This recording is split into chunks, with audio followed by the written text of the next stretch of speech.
வணக்கம். ஸ்ரீ காளியம் சொன்னும் ஸ்ரீ காளியமனே போட்டு நான் உங்களை அன்பு ஜோடு அன்பு காத்துக்கிறேன். நம்ம இன்னைக்கு பார்க்க போறது பாத்தீங்கன்னா மகர ராசிக்காரங்களுக்கு இந்த குருவுடைய அதிசார பேச்சு எப்படி சார் இருக்க.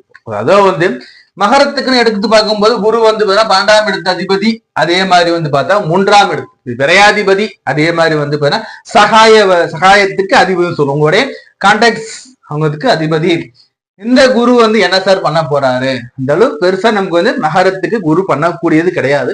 அப்படிப்பட்ட கிரகம் வந்து உச்சமாகும் பட்சத்துல என்ன உங்களுக்கு நான் பண்ண போகுது?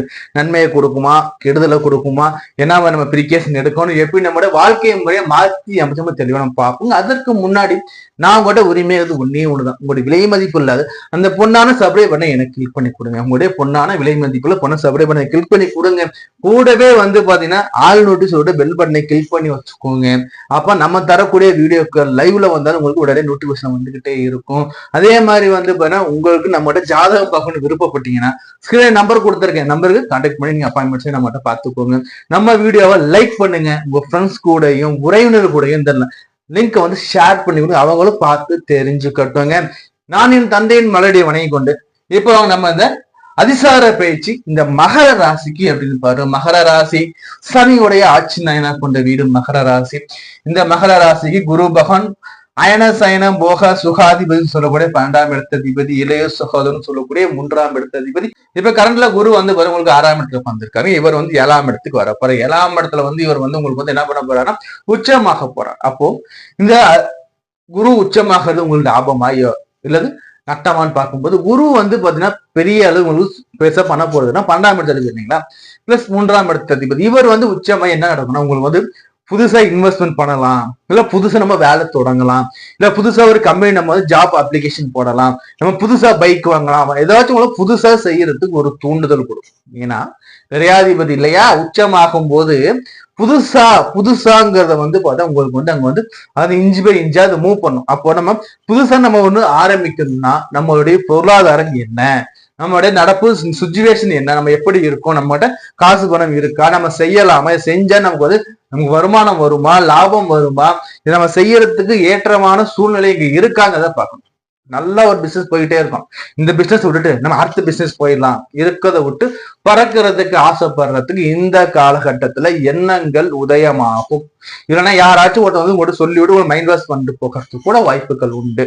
சோ அப்படிப்பட்ட இந்த காலநிலையை வந்து நம்ம தான் நமக்கு சரி வருமா வராத நம்ம யோசிச்சோம். ஏன்னா விரையாதிபதிங்க 12ஆம் இடத்து அதிபதி தனுசுக்கு, சரி மகரத்துக்கு 12ஆம் இடத்து அதிபதி. இந்த 12ஆம் இடத்து அதிபதி தனுசு வீட்டுக்கு அதிபதி குரு. இவர் உச்சமாகும் போது விரயத்தை நமக்கு சல்லுன்னு ஏத்தி விட்டு போயிடுவாரு. புரியுதா? சோ அப்ப யோசிச்சுக்கோங்க. சோ இது மட்டும் தானா சார், எனக்கு வந்து இந்த காலநிலையை சொல்லுங்க சார். இந்த காலநிலை எடுத்து பார்க்கும்போது வந்து பாத்தீங்கன்னா குரு பகவான் 19/10/2025 அதிசார பயிற்சி ஆகிறாங்க. இந்த அதிசார பயிற்சிங்கிறது 4/12/2025 வரைக்கும் இருக்கும். இதுக்கப்புறம் அவர் வந்து பாத்தீங்கன்னா 11/11/2025 அந்த கடக வீட்டிலேயே அவர் வந்து வக்ரகதி ஆவாரு, ரெட்ரோகேட் ஆகிறாரு. இந்த 11/11/2025 வக்ரகதி ஆனாலும் இவர் வந்து 4/12/2025 என்னன்னா கடகத்திலேருந்து மிதுனத்துக்கு வந்துருவாரு. இந்த மிதுனத்திலேருந்து பாத்தீங்கன்னா வந்து 11/3/2026 வரைக்கும் மிதுனத்துல வக்ரகதியில தான் இருப்பாரு. இதற்கு பிறகு அவரு நேர்கதிக்கு வந்துருவார். எப்போ 12/3/2026 நேர்கதிக்கு அவர் வருவார்.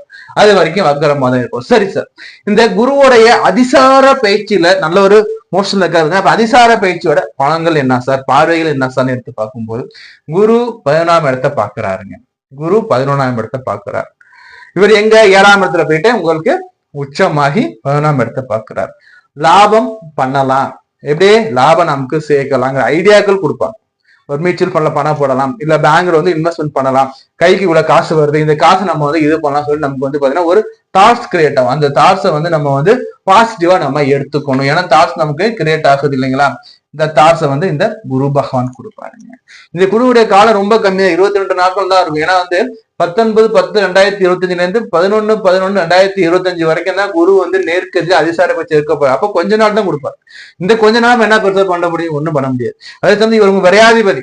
அப்போ ஒண்ணு நம்ம வந்து விரயம் பண்ணிட்டு காசு சேர்க்கிற மாதிரி இருக்கும். என்ன பண்ணுவோம், இருக்கிற வந்து நிலத்தை வித்துட்டு நான் கொண்டு போய் மியூச்சுவல் ஃபண்ட்ல போடுறேன், இல்ல பிக்ஸ்ட் டெபாசிட்ல போறேங்கிற மாதிரி இருக்கும். அது நமக்கு வந்து போறது பிளான் பண்ணுவோம், இடமும் சேல்ஸ் ஆயிடும், கையில காசு வரும், அதுக்கு அடுத்தது செலவாய் நம்ம என்ன பண்ணுவோம் அது போட முடியாது. கவனமா இருந்துக்கோங்க. உங்களுடைய சூழ்நிலை நீங்க தான் புரிஞ்சுக்கணும். அடுத்தபடியா வந்து பாத்தீங்கன்னா குருவுடைய பார்வை ராசி மேல விழுதுங்க.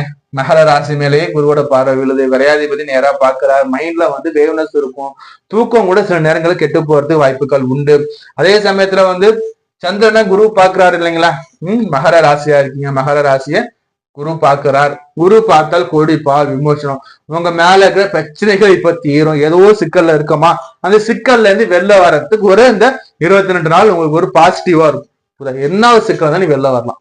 அதுக்கு ஒரு சப்போர்ட்டிவ் ஒரு ஆள் வருவாங்க. நான் இருக்கேன்ப்பா, நான் காப்பாத்துறப்பான்னு சொல்லிட்டு வெளில வர்றதுக்கு வாய்ப்புகள் உண்டு. மேல கரைகள் நீங்கும்.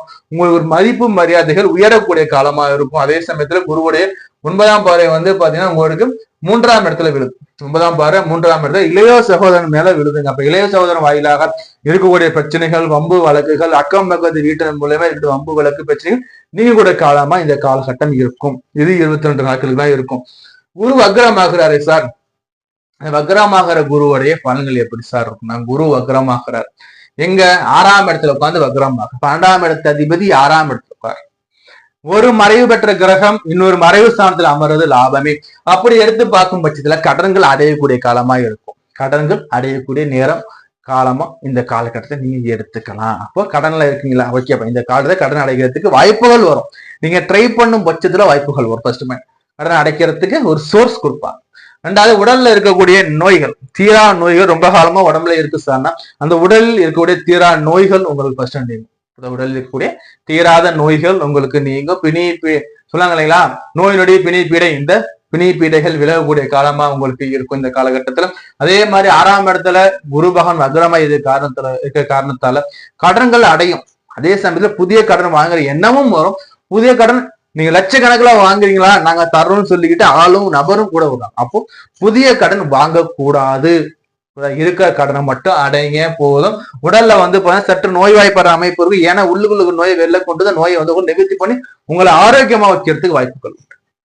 அதே சமயத்துல 6 குரு இருக்கும்போது தேவையில்லாத பிரச்சனை நம்ம போயிட்டு இன்டர்ஃபியர் ஆகிக்கூடாது. படிக்கின்ற மாணவர்களுக்கும் சரி, தொழில இருக்கக்கூடிய சீனியர் சிட்டிசனுக்கும் சரி, யாரா இருந்தாலும் தேவையில்லாத பிரச்சனைகள் வேண்டாம். First point. ரெண்டாவது 6ஆம் இடத்துல குரு வக்ரமாகறாங்க. இந்த குருங்கிறது சுபகிரகம். சிறிய தோல்விகள் வந்தா கூட தாங்க முடியாது. பட் இருந்தாலும் ஜெயிச்சுடுங்கிறத மட்டும் மனசுல வச்சுக்கோங்க. அப்போ இந்த மகர ராசிக்காரங்களுக்கு என்ன சொல்லணும்னா, கவனமாக இருக்கக்கூடிய காலமா இந்த காலகட்டத்தை நான் உங்களுக்கு எடுத்து உரைக்கிறேன். கவனம் கவனம் கவனம், எதிலும் கவனமா இருக்கு. நம்ம தொடர்ந்து பேசிக்கிட்டே இருப்போம். இதுல வந்து பாத்தீங்கன்னா ஆலய பரிகாரம் எடுத்து பார்க்கும்போது உங்களுக்கு என்ன சொல்லணும்னு பாத்தீங்கன்னா, ஐயப்பன் வழிபாடு வச்சுக்கோங்க. மணிகண்டன் சொல்லக்கூடிய ஐயப்பன் சிவாலயத்துல ஐயப்பன் ஆலயம் இருக்கும். இந்த ஐயப்பனை போயிட்டு வழிபாடு பண்ணுங்க. ஐயப்பன் நெய் தீபம் எல்லாம் போட்டு வழிபாடு பண்ணுவீங்க. ஐயப்பனை வழிபாடு பண்ணணும். முன்னாடி சுத்தபத்தமா இருந்து ஐயப்பனை வழிபாடு பண்ணணும். அதே சமயத்துல வந்து பாத்தீங்கன்னா நான் சொல்லக்கூடியது பெருமாள் வழிபாடும் வச்சுக்கலாங்க. ஸ்ரீரங்கம் போயிட்டு ஸ்ரீரங்கநாதரை வழிபாடு பண்ணுங்க. திருப்பதி ஏழுமலையான்னு ஒரு முறை வழிபாடு பண்ணிட்டு வாங்க. சுபிச்சமாக உங்களுக்கு இருக்கும். அதே சமயத்துல வந்து பாத்தீங்கன்னா சனிக்கிழமைகள்ல ஏழை எளியோர்களுக்கு வந்து தான தர்மங்கள் கொடுங்க, அன்னதானம் கொடுங்க. அதே சமயத்துல வந்து பாத்தீங்கன்னா முதியோர் இல்லங்களுக்கு எல்லாம் போயிட்டு அன்னதானம் கொடுங்க. அவங்களுக்கு நீங்க காணிக்கை, அதாவது நம்ம இது சொல்லலாம் பாத்தீங்களா, இந்த ஸ்பான்சர் கொடுக்கும்போது நல்லா இருக்கும். சனிக்கிழமைகளை அசைவத்தை தவிர்த்துக்கோங்க. சனிக்கிழமைகளை காக்கத்துக்கு சாதம் வைங்க. இது உங்களுக்கு நல்லதை பயக்கும். நம்ம தொடர்ந்து பேசுவோம். நம்ம சேனல் சப்ஸ்கிரைப் பண்ணி வச்சுக்கோங்க. லைக் பண்ணுங்க, லிங்க் ஷேர் பண்ணி விடுங்க. உங்களுக்கு ஜாதகம் பார்க்கணும் விருப்பப்பட்டீங்கன்னா ஸ்கிரீன்ல நம்மளுடைய கான்டாக்ட் நம்பர்ஸ் இருக்கு, எடுத்துக்கோங்க, கால் பண்ணுங்க, அல்லது டெக்ஸ்ட் பண்ணி அப்பாயின்மெண்ட் வாங்கிக்கோங்க. நம்ம தொடர்ந்து பேசலாம். வாழ்த்துக்கள், நன்றி.